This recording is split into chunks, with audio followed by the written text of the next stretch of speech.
Neat పరీక్షా పత్రాలను కోట్ల రూపాయలకు అమ్ముకున్నారని అన్నారు సీఎం రేవంత్. బీజేపీ అధికారంలో ఉన్న రాష్ట్రాల్లోనే నీట్ ఎగ్జామ్ పేపర్లను అమ్ముకున్నారని ఆరోపించారు.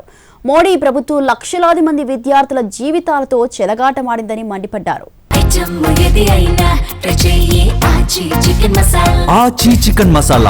నీట్ పరీక్షల్లో ప్రశ్న పత్రాలను రాజస్థాన్లో, మధ్యప్రదేశ్లో, ఉత్తరప్రదేశ్లో ఎక్కడెక్కడైతే కేంద్ర ప్రభుత్వం భారతీయ జనతా పార్టీ అధికారంలో ఉందో ఆయా రాష్ట్రాలలో ఈ ప్రశ్న పత్రాలను కోట్ల రూపాయలకు తెగనమ్ముకొని వేలాది కోట్ల రూపాయలు భారతీయ జనతా పార్టీకి సంబంధించిన నాయకులు ఈనాడు సొమ్ము మూటగట్టుకొని పిల్లల జీవితాలతో చెలగాట మాడిన దాన్ని చూడి ఉండబట్టలేక లక్షలాది మంది విద్యార్థుల జీవితాలతో చెలగాట మాడుతున్న కేంద్ర విద్యాశాఖ మంత్రి ధర్మేంద్ర ప్రధాన్ రాజీనామా చెయ్యాలి అని దేశం నలుమూలలో ఉన్న యువకులు ఢిల్లీ జంతర్ మంతర్లో కదము దొక్కి ధర్మేంద్ర ప్రధాన్ రాజీనామాను డిమాండ్ చేసి